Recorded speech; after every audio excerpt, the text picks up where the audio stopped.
call this meeting of the Lakota Board of Education to order. Would you please join me in the Pledge of Allegiance? I pledge allegiance To the flag of the United States of America and to the republic for which it stands, one nation, under God, indivisible, with liberty and justice for all.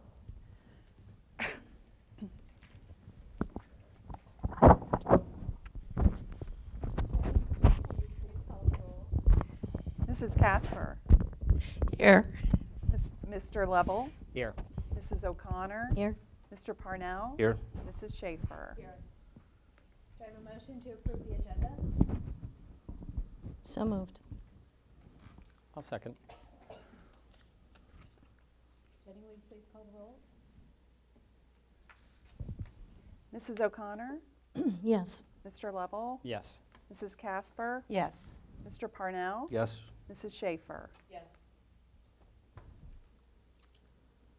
Just welcome on this beautiful night tonight. It is the first day for Staff Appreciation, the first day of the week for Staff Appreciation Week, so we'd like to acknowledge that. So thank you to all of our staff on Staff Appreciation Week. And with that, do we have superintendent's comments? Yeah, just really quick to pick up on that. Today's also School Bus Driver Day, so I get lots of emails a day. Today I got a great one from a parent who appreciated that her child's bus driver showed up at a school event over the weekend just to see some of her kids. So it's things like that keep us going. So this is a special shout out to our bus drivers. Tomorrow is School Nurse Day. I think it's tomorrow. Getting some nods, so thanks to the nurses. And then, as you said, Teacher Appreciation Week. So we can't do what we do without our teachers and staff, so just want to acknowledge them. The other thing I do want to mention really fast is later on this week, we're going to put out a communication about our times for school next year. So with our latest contract, our times are going to shift slightly. We're going to be adding 15 minutes to the junior schools and 20 minutes K-6. And so we'll communicate that out to the parents later this week. Great. But I did want to mention it to the board. Jenny, do you have any comments this evening? The only comment that I have is at the next board meeting, we will be updating the 5-year forecast. So that will be forthcoming. And that's it for me. Right. And with that, we'll move to the student spotlight, and Betsy is going to come forward to introduce our students. Good evening, Madam President, members of the board, Mr. Miller and Mrs. Logan. Hannah Ackman and Weston Linder are both exceptional students with a passion for American history and government. Each year, the American Legion administers between 40,000 and 65,000 tests on American government to students in the state of Ohio. Because of the sheer volume of the tests given, it is very rare for a school district to have a winner. This year, the next to impossible happened. Hannah and Weston, both seniors at Lakota East High School, won the State of Ohio Awards for best scores in essays on this annual test. It's my pleasure to introduce Hannah Ackman and Weston Linder, who will share more about the test and their wonderful prize.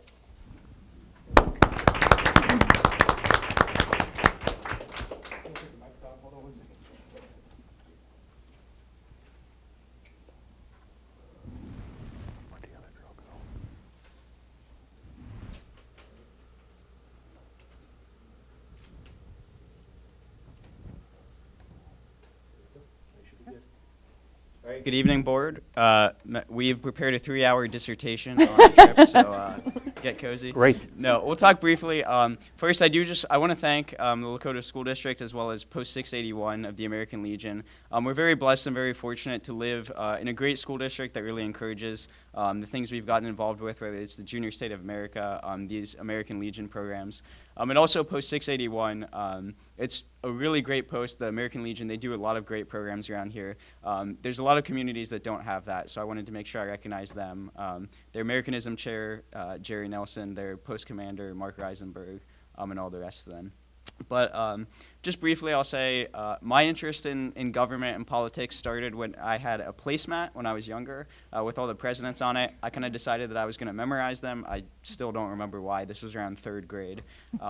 And it just kind of took off from there, went from presidential history to government and politics.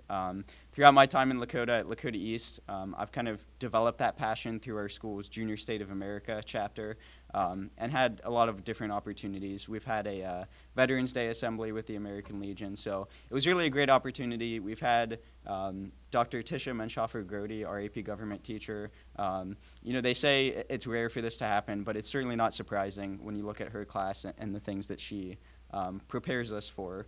So just very thankful. The trip was awesome. We got to lay a wreath at Arlington. We went to, you know, I've been to DC quite a few times, but we still went to new places and saw some new things. And, you know, to not only go to DC, but to go to DC with veterans and, you know, see the Vietnam Veterans Memorial, the wall, with someone who served in Vietnam and had friends there. It was really very powerful. And so I'm just very thankful to the school district and the American Legion for this opportunity. Yeah, also on the same note, I'm not sure how much you guys have heard about the trip we went on. It was for 5 days. We went with the other 18 state winners to Washington, D.C., as well as stopping on the way to Gettysburg. And we're going to stop on the way back in Pennsylvania to visit the Flight 93 Memorial. However, due to some snow and a charter bus on some very small, windy roads, we elected to not do that. It was really cool to visit D.C. Like Weston, I've been involved in JSA, and I visited D.C. a couple times before, including in junior school. But it was really cool to go with veterans and see the different memorials. We also got to go to the Marine base at Arlington and meet the people who flew the helicopter and planes that carried different executive officials, including the president, which was probably one of my favorite parts.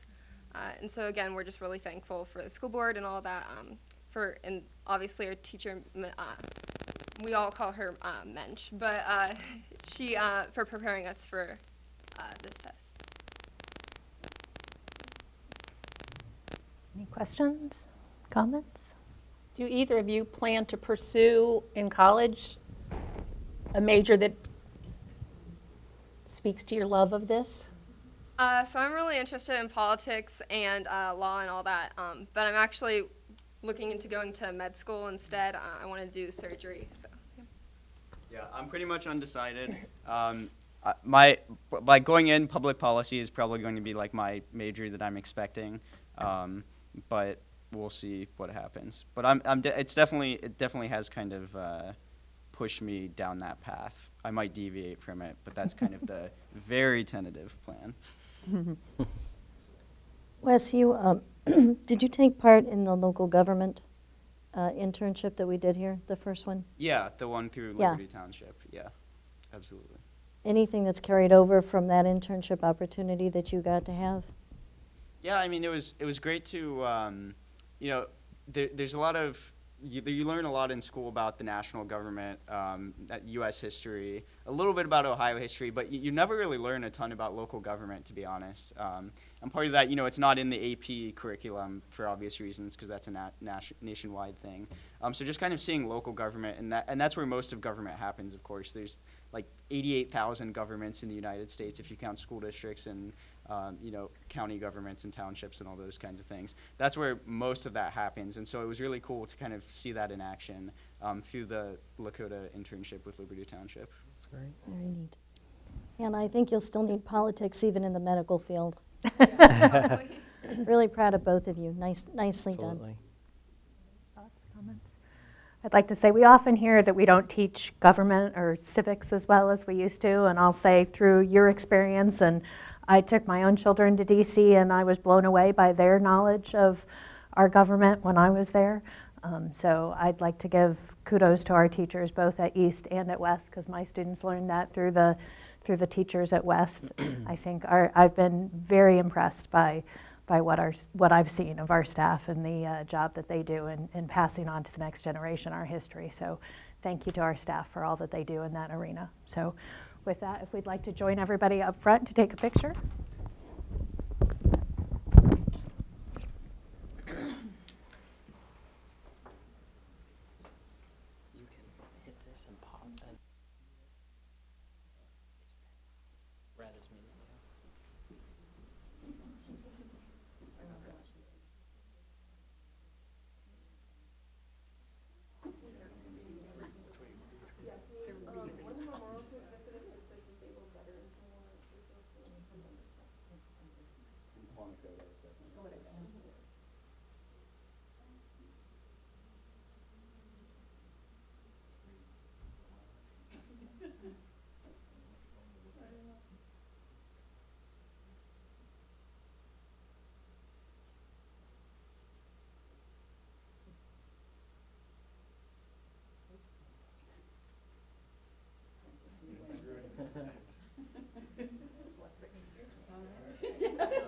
People standing in line to say, Asking our Congressman Ward Davidson about tariffs, because that was like the big Congratulations.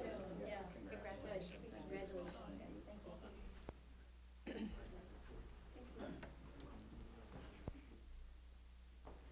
Okay, so red is muted.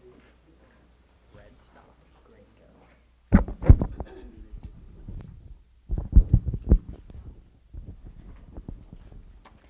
Now we're going to move on to our staff recognition.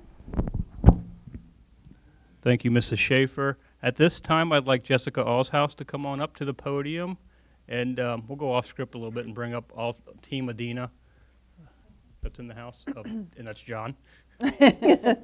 Actually, Carrie Albrink, who's the assistant principal, was supposed to be here, but she is ill today.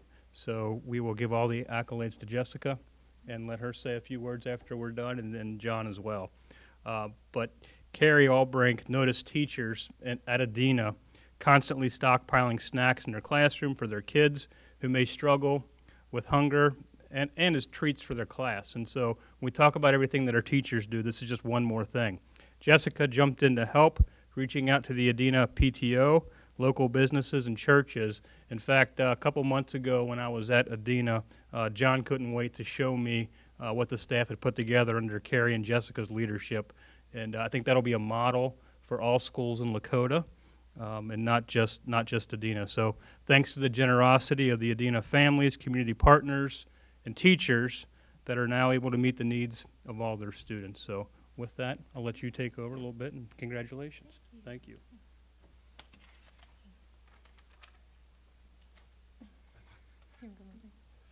Yeah, I'm just the backup. I'm Plan B here. He's Carrie today. I'm not that I'm not Carrie Albrink, but Matt, you nailed that one. Anybody were confused. Well, thank you for having us here today. Carrie and I both feel very passionately about our students at Adina and our families. So when Carrie recognized that there was a need that teachers were sharing with her about students being hungry throughout the day, she came right to me, and I was like, yes, let's do it. So together we reached out to community partners, and thankfully with the Success Program we have a lot of community partners that support us and our students and our families in our district. So we received an overwhelming response from everybody that we reached out to, and they're like, what can we do to help? So the donations of snacks started rolling in. We found an empty room at Adina. We, as you can see in the picture, started stockpiling it with everything that we received. And we even branched out a little bit further to take it to hygiene items, because that was the next thing that we were recognizing was a need for our families, to make sure that they had the soaps, the shampoos, the conditioners, the deodorants, the hairbrushes, toothbrushes, toothpastes. So it's been incredible to see the overwhelming response from our community, from our district, from our board, from our superintendent, principals, everybody. We can't thank you all enough. And as far as sustainability goes, all of the partners that have reached out to us and to help our students have said, anytime you need anything, you come and let us know. So they're there, backing us all the way through. We have done, our PTO is on board. They're excited about this, and they actually just recently went through and inventoried everything for me, organized it. So it was great. We did a snack drive at Adina on National Snack Day, because it happened to be the week after we started talking about this, which was great timing. We have a table at Fun Fest, and the PTO is doing a school-wide competition by classrooms. Whoever brings in the most items for the pantry receives some sort of celebratory party. And we're in talks with an Adina parent who has a passion like I've never known for this, and she is interested in talking about not only sustainability for Adina, but growth for Adina and beyond Adina. district-wide, nationwide. If she could take it there, she would. So we're just really thankful for all of the support from our community. And even though it seems like such a simple thing to us, food and hygiene products that we often take for granted, it makes a huge impact for our students. And I just wanted to add that you have actually met that mother and student because they were at a board meeting earlier this year. Oh, yeah. And so maybe he can even Yeah. grow some things. And we have a greenhouse that we're going to be having in our school, a big push for us. And we maybe could partner also with this, with even growing some of our own things. I wanted to tell you also real quick, just to add, is that one thing that made me extremely proud, and I was so excited for Mrs. Albrink and Mrs. Allshouse to be here, and I was going to be here either way no matter what, to see, is that it was really awesome for me as a new principal and proud principal to see the community rally, our community. And I wanted to also say there's no profile for what type of child would use this. It's all kids. And so the community partnerships mean a lot to me. And to see that we now are forging partnerships with Kroger and not just with faith-based organizations, but all these places, it's just so great because our kids have basic needs that need to be met, all kids. So I'm so excited, and I really thank you, and I thank Carrie for all your work. Could you maybe speak to what the Butler County Success Program is for those who might not know? Sure. The Butler County Success Program is a service that is in almost all of the school districts in Butler County and all of Preble County also.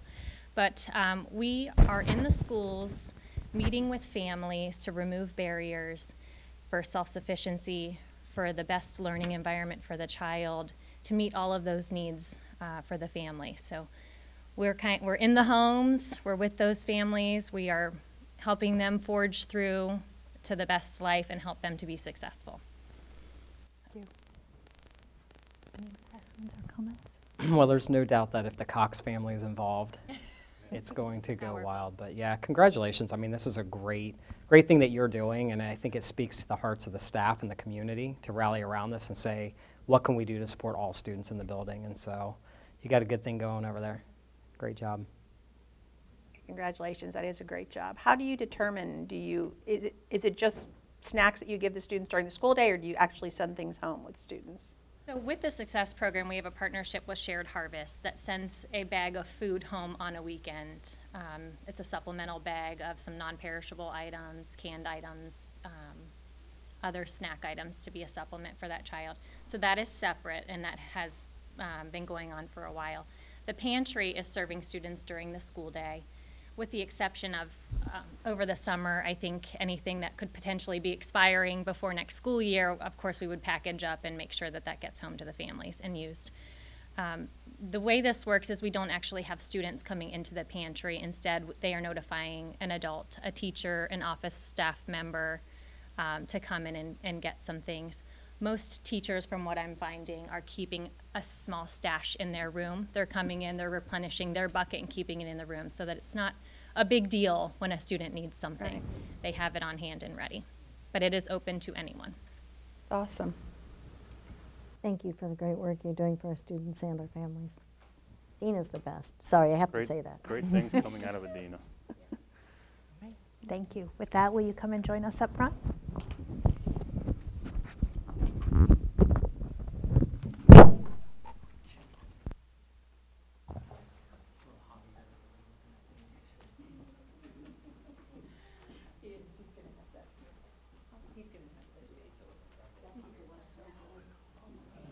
That was it. Yeah. That pizza was really good. I'm going to do that. That's the way. Even though you don't have your name tag, go around. Oh my God.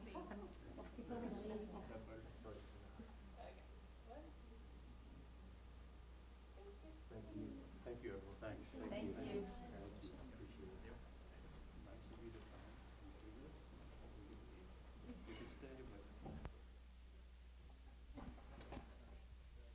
Are we doing it for free tonight? Yeah.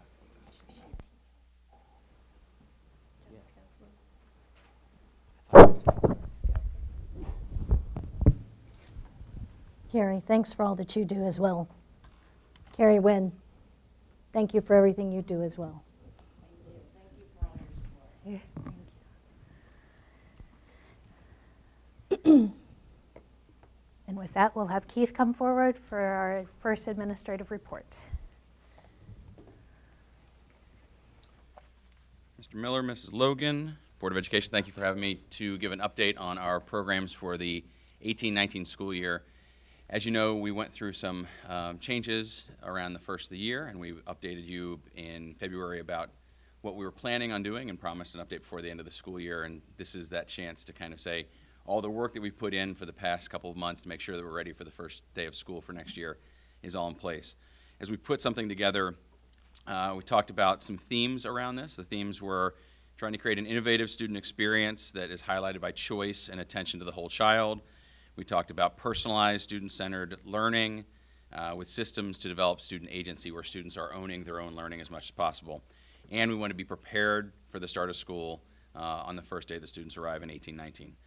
So it's a number of different pieces for this. First is the preparation for full-day kindergarten for almost all of our students. That has been a lot of work with reforming our early childhood schools, moving students around, but also giving attention to the fact that we're bringing students in for a full day and what that day looks like. And it's not just extended of the same, but it is an enriched experience. We have 18 new kindergarten sections. We're providing materials to make sure that every student has an equal footing as they go through that. We are meeting weekly with our K-2 principals to design that full day experience. So it is more personalized, it has more intervention built in, it has more enrichment built in, it has more hands-on experiences built in, which I'll talk about a little bit later. We are also trying to broaden that experience. We've had some conversations about what our phonics program for all students needs to look like in K-1 for next year, and it gives us this extended amount of time, gives us a chance to be able to broaden that as well as our reading workshop and writing workshop program that we currently have in place. Along with that, we have plans in place for accommodating half-day kindergarten. So we are currently been tracking about less than 10% of our families have chosen half-day kindergarten as an option, and by law we're required to accommodate that. And so we're trying to figure out how to best do that. It's somewhat spread across the district, but it's a little uneven, so putting some plans in place and developing those, and also putting a plan in place for some contingencies depending on how many more students over the course of the summer are half-day requests who are enrolling.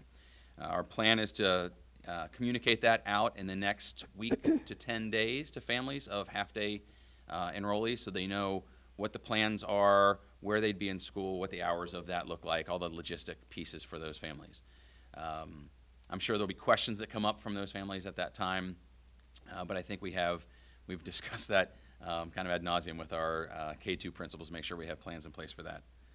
The other piece of that is the redistricting preparation. So as we move from 4 early childhoods and 8 and 10 elementaries to 6 and 8, we've done new student visits. We have had teacher visits to their new schools. We've done 2 kindergarten information nights that have been all together. We also had new family and new student school visits this past week for any of those families who are visiting a new school. So trying to get that barrier for kids going to a new school, trying to make them feel as welcome as possible. We have a lot of logistical plans for Hopewell and Heritage to transition them from an elementary school to an early childhood school. Mr. Passarge and his team have done an unbelievable job of kind of getting all of those pieces in the background. And also, tomorrow, one of the big projects we've got is transitioning those 2 media centers from being focused on grades 2 through 6 to K through 2. And that's just a big transition there. Lots of work that's to be done, but we have a great team in place doing that. The elementary principals and the ECS principals have, like I said, have been meeting weekly to put all those plans in place, have been meeting a lot, planning a lot of activities for the beginning of the school year next year, as well as the end of this school year, but a lot for the beginning of next school year to talk about school culture. What does it mean to be one community, to really bring those students and those families and those teachers together, because we always know that that's the foundation that all great teaching and learning happens within. So that is a big focus for next year. Another addition to all of this is the extension of K-6 specials every day. So the way that this will work is there will be a 6-day rotation. So students will get specials every day, but they will be on a 6-day rotation. The art, PE, music, tech, and STEAM will be taught by a specialist that shares 2 partner buildings. So we have 6 early childhood schools. There are 3 sets of 2 partners there, and the 8 elementary schools are 4 sets of 2 partners there, and there's an AM/PM sharing of resources that's worked out pretty well. Those principals have been communicating that. They understand that. We've built our master schedules in the last week. We'll be fine-tuning those by the end of the school year to be able to communicate that out. Our STEAM special is one that's added to the art, PE, music, and tech rotation that we currently have. Our STEAM special we've looked at differently, K2 and 3-6. So 3-6 is what you typically think of as STEAM in our STEAM labs. By the end of this summer, we'll be fully facilitated with all of our STEAM labs in all 8 buildings. It's hands-on, inquiry-based learning using the design process. And we have actually kind of enhanced some of those STEAM labs, and we'll have a whole curriculum in place with a dedicated teacher in each of those STEAM labs to be able to teach that curriculum to all of our students coming through. In the past, we'd had sort of a STEAM specialist or a STEAM dedicated teacher who would take that on through T&E, and now we've dedicated a staff person to that, so it'll really exponentially increase what we're able to do in that setting. In K2, we've kind of rebranded that. We're calling it the Wonder Lab, and it's sort of your pre-STEAM, hands-on learning based on productive play. It's a little bit more developmentally appropriate for those children to be coming in and learning those STEAM essentials, but doing it in more of a hands-on way that's appropriate for kids at that age. And we also have more of a curricular connection. So we'll have a teacher in class, and we'll pair books that connect to that STEAM learning that they're doing, and they'll go into the Wonder Lab and be able to do more of the hands-on activities that tie right back into that book study that they've been doing in class. So I think we're excited about that. We'll be developing that. I think we'll probably have the first half of that year fully developed out, and we'll be developing the second half of the year during the first half of next school year to make sure that we're testing it the right way and assessing the program all the way along.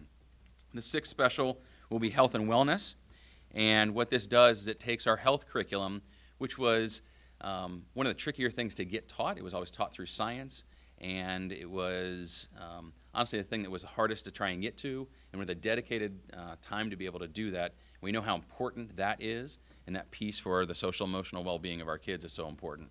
So having a dedicated special of that that's shared between a classroom teacher and our counselors, so the social emotional pieces of that will allow us, our counselors, to come in and teach that throughout the health and wellness special, and the other classes will be taken on by the health classes will be taken on by the classroom teacher. And so we're building that curriculum also. So we have a lot of work to do. We've been doing that since about March, but building that curriculum out so that we'll have sort of lessons and a curriculum to be able to hand to those teachers along the way. The other piece of that will be nice is we'll be able to embed, we have a partnership with Focus 3 and the R Factor, and be able to embed those E+R=O foundational lessons within that health and wellness special will be very nice.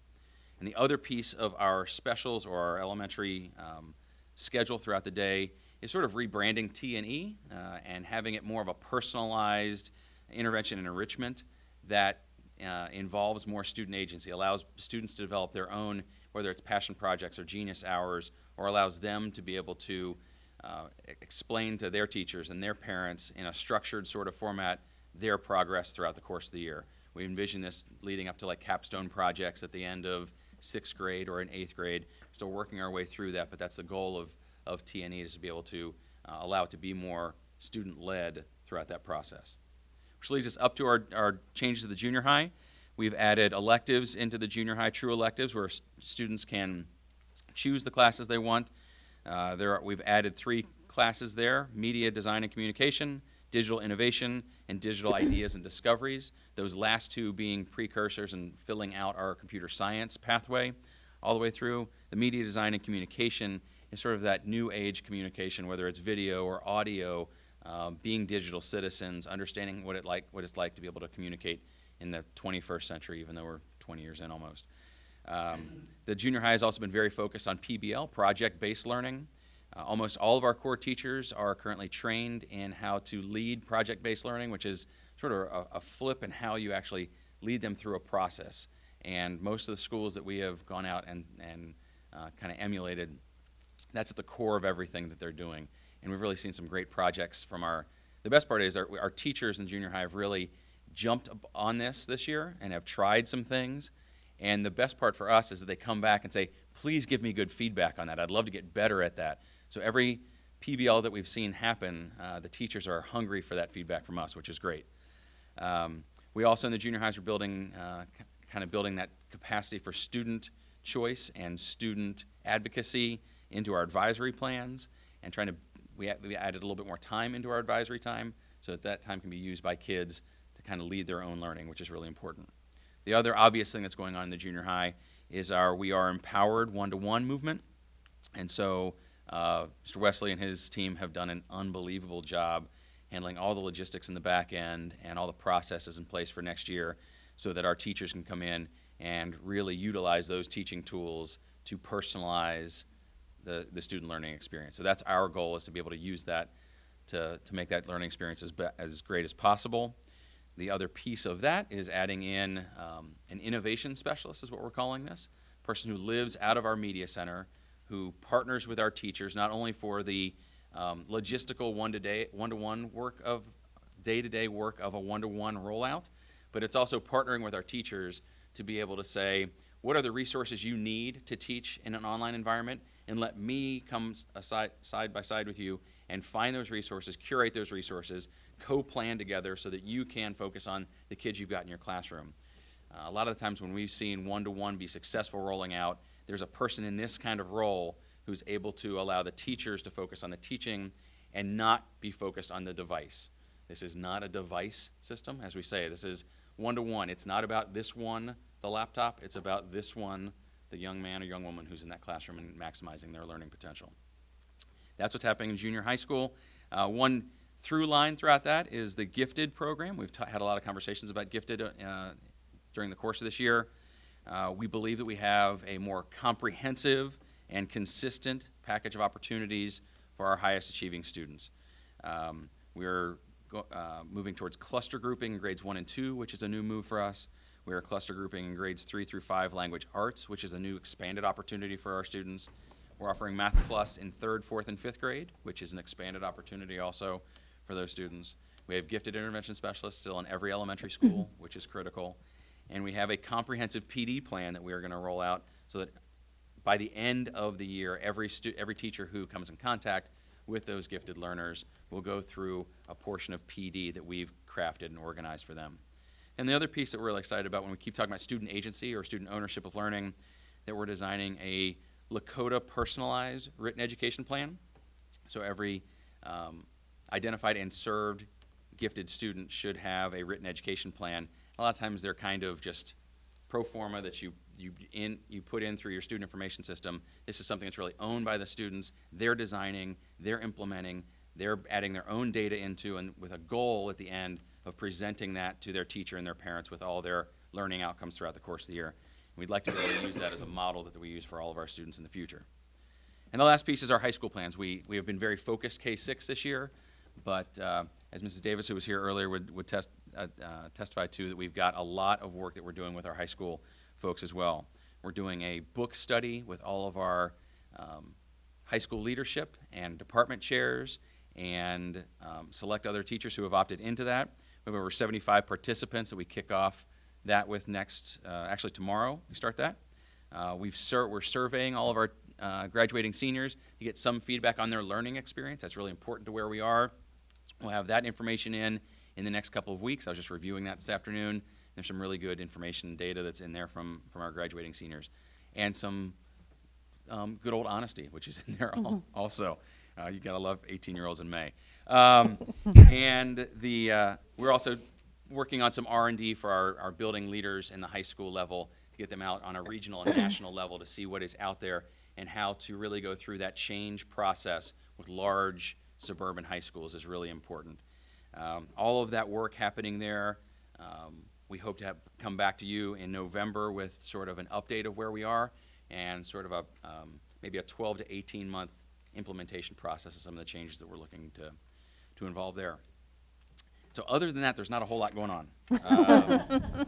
It's been a lot of work. It's been really, I'll tell you what, it's been really great to see our leaders and our teacher leaders empowered with the ability to say, you know what, let's reimagine what this could look like, and let's really do this, what's in the best interest of all of our kids. And there's this energy that we keep talking about, and I keep seeing that in all of these meetings we go. Even the K2 principals meet every Friday afternoon from 2 o'clock to 4:30, which is a tough time to get people focused still, and they do a great job of it. But it's been neat to be a part of those. So we appreciate that, and I'd be happy to answer any questions you might have. Keith, I had somebody stop me in the grocery store today, someone who I do not know. Said, excuse me, are you on Lakota board? I'm always hesitant to answer that question. Oh, yeah.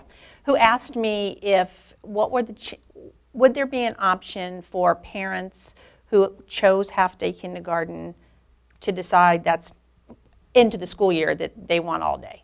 Can they move then? Sure. Okay. Move, like just switch within their same school to? Right. Sure.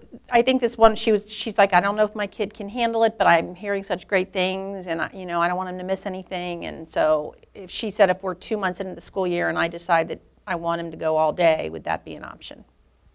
We are going to make every decision we can based on the student needs and the Okay. student desire. So if that's the case, we will certainly look to accommodate that. That would be our goal. If we had gobs of them who came to us, we'd have to make some decisions about, we've got staffing needs and all those kind of things. But our goal is to make that decision based on the needs of that kid. And if they want to be there all day, we'd love to have them there all day. Okay.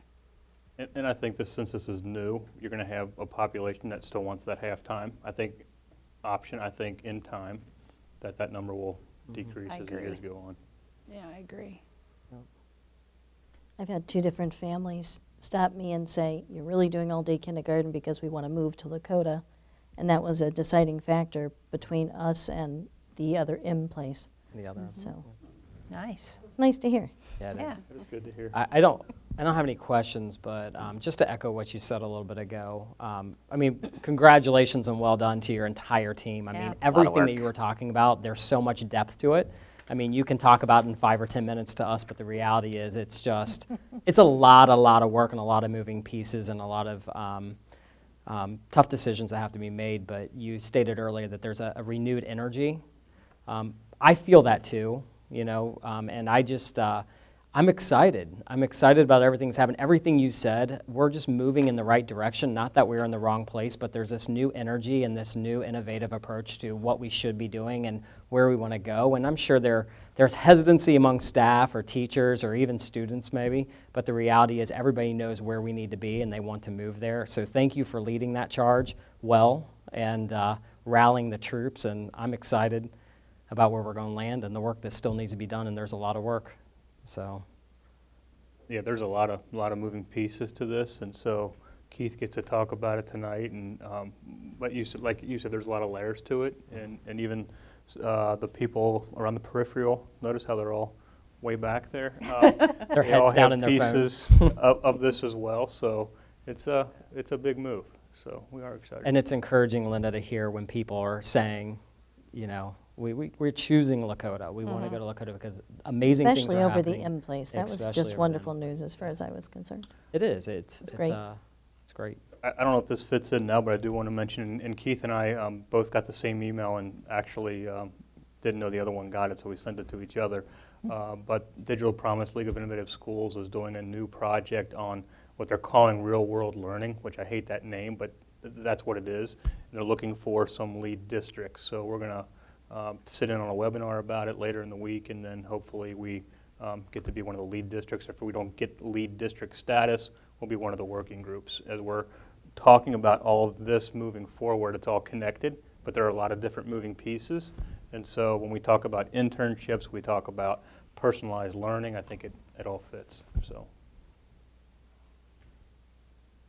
I loved that Tom Murray is your focus group for your book work, because I know 3 of us got to sit in on the when he came and you had him as a speaker, and he it was 3.5 hours of bullet of, it was like he was talking 100 miles an hour because he didn't have enough time to fit in everything he wanted to impart to everybody and the team, and great ideas and great things. So when I see that on your information, that you have that as a foundation for the high school redo, I think that's a great foundation of which to build, because after listening to him for 3.5 hours, I was ready to, he does rally the troops. He really get does. everybody ready to go. So that was The great part too is that the kickoff of our book study is on May 30th, and so he's going to join us via Skype for Google Hangout for the first half hour of that. So he's going to be there with 75 of our teachers, giving them the same medicine. Yeah, That's that was awesome. awesome. Question on, I know, again, with kindergarten, Yes. excuse me, with the all-day, will play be built into that schedule at some point? I know we've gotten that there's so much curriculum, but we need these kids to have time to play with each other and get that social interaction. And I think I heard that in some of these specials and different things, but is that part of learning through play?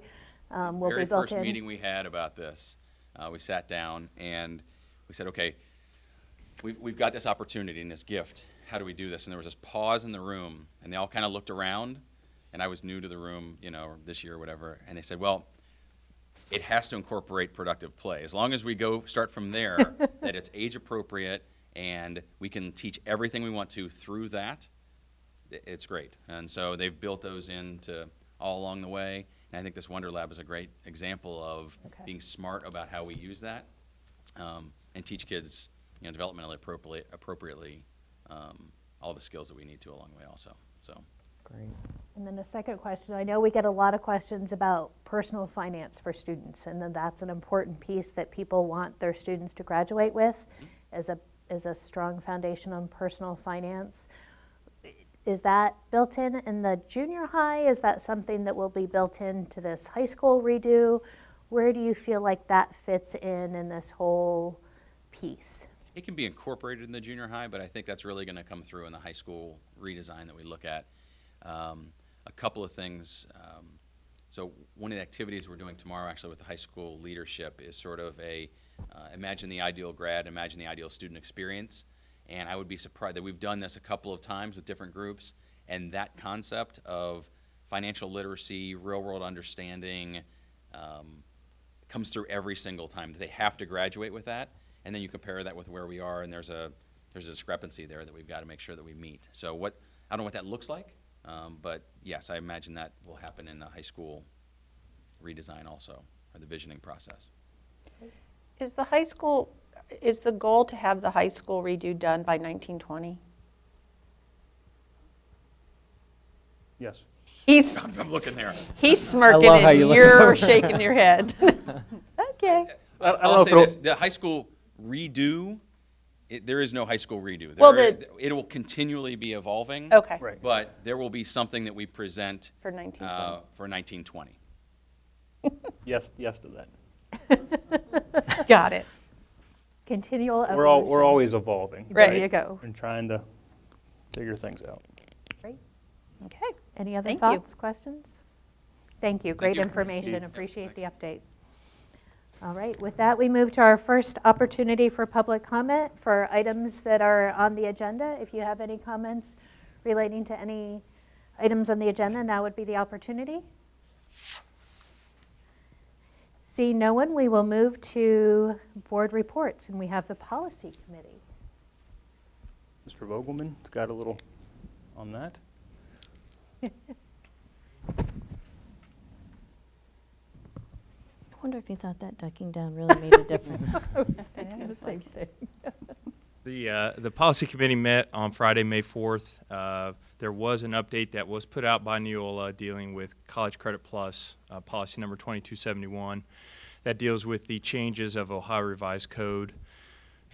So all of the changes that were made were required due to the changes in Ohio Revised Code due to students who may not have been successful in the program, and talking about them regaining status and how they become eligible again to participate in the future. So we had to modify the policy, which is before you for a first read. There was one section that I followed up with Neola on that we kind of changed a little bit to give us more flexibility. Instead of listing exactly what a student would have to do to be eligible to be reinstated, we just kind of left it as there will be factors, because every child is different. And if we start listing, you have to do one of these three things, you know what's going to happen the first time. It's going to come up. It's going to be something that's not one of those three things. So the committee felt it was best just to kind of leave it open for flexibility. The other policy you have before you, which was modified, was brought forward by a member of the policy committee. Take a look at a number of comments can be made at board meetings based on a single topic, so that's before you. Then other policies that we'll be looking at over the summer, I have a long list, and I went over the policy committee, things such as visitor guidelines. We've had some issues with transcripts come up recently. due to all the different types of schools and out-of-state schools and people transferring in, transferring out with different types of credits, and some are weighted, some aren't weighted. Some like the idea that if they come from a school where their course was not weighted, they'd like to have the weighted grade now since we give weights for it. But we just need to be a little more clear in our policy and our language about true and accurate records. So we need to update some of those areas, and this is the first year that we've had the attendance plan in place too with House Bill 410. So we need to revisit that, make sure we have everything covered in policy. So even though there's not much in front of you, there's still a lot of policy work going on at this time. So, questions? Any policies of concern? There's a couple of them, over 1,000 of them. So, but if you ever have any policy questions or concerns, don't ever hesitate to ask. So. Yeah. Thanks, Rob. Thanks, Rob. All right, community engagement? Trying to think. We had our last fanfare since we've met, Woodland. We've had our last coffee chat last week, which was actually pretty well attended for the last one, being busy. We had the parade of graduates, which made me cry. What else? We have a committee meeting next 14th. Monday. Is that 14th? Yeah, 1:30. I think that's all. Do you have anything? Nope, I think that's it. Butler Tech? Butler Tech will meet for a brief special meeting on May 10th, and then the regular meeting will be on May 15th. And I should have the all boards meeting date by then as well for October. Legislative Committee? Well, we had an opportunity to travel to Columbus for a field trip. Ginny chairs the Ohio School Funding, House School Funding Work Group. Brad, do you want to talk about that? I think you could do better, Jenny. It was an experience. I don't think my mic's on. It was an experience. I really enjoy going up, and I appreciate you all offering the opportunity. It's always interesting to be in a room with people that are super passionate and knowledgeable about that and have done a ton of work on it. And just kudos to you, Jenny, for wrangling that meeting and keeping it moving and just the depth of knowledge that you bring to it. We did have 3 experts in the room that have been doing that work for literally decades. Decades. And decades. And certainly had a lot to share with us. So that was interesting. It was on, specifically, it was on special education, gifted, and ELL subgroup funding. So you want to share some more? Well, you got to experience a little bit of the subcommittee work, and anything with legislation, sometimes it can be lengthy and painful, and sometimes it's a little like herding cats. Or making sausage. You know, you have people coming in and out of the room. You need this person to talk about this specific topic, and they can only be there for 10 minutes. And so you experienced a little bit of that, but I still think and believe that it's a worthwhile endeavor. Hopefully we'll see something productive come out of all this work, but I appreciate you coming up. And it was actually really good discussion, though, and trying to actually quantify what it is that an ELL student needs, and when you're looking at, obviously, as we all know, individual student needs, trying to quantify that, and there were a lot of conversations about studies and what needed to happen next. So I appreciate that someone's actually trying to put a price tag on it when we look at school funding issues from the state level. So it's good work. It is. State level, either one of you, anything? Just that Representative Duffy did introduce a House bill on the report card changes. I actually have a chance to meet with him on Wednesday as part of BASA's report card meeting, and so he's going to be speaking, so I'll bring back whatever he shares with us. But other than that, everyone seems to be focused on the election tomorrow, for the most part. There is quite a bit going on, both some heated races at the local and the state level, which I don't think I need to share with anyone. So want to remind everyone that our schools are closed tomorrow. They're polling places, and please don't forget to get out and vote. We all have that voice, and it's certainly important to utilize it. There's a couple of bills, in addition to what Matt said, There's the report card bill. There's also House Bill 343, which is the property valuation bill about local governments and school districts being able to challenge property valuations. Basically, what it's looking for is notification to the property owners that that's happening. I think we already took a proactive step when we made the choice to make our board resolution and make publicly known what it is that we're going to challenge. So, Senate Bill 216, which is the Public Schools Deregulation Act, has now moved to the House. It did pass unanimously from the Senate. That was good news, and I think that's supported by all of the business organizations and OSBA. Is that correct? Yes. The House They usually do, deregulation. yep. And then we have the House Bill 318, which is about school safety, and we also have House Bill 12 or 512 that we're watching.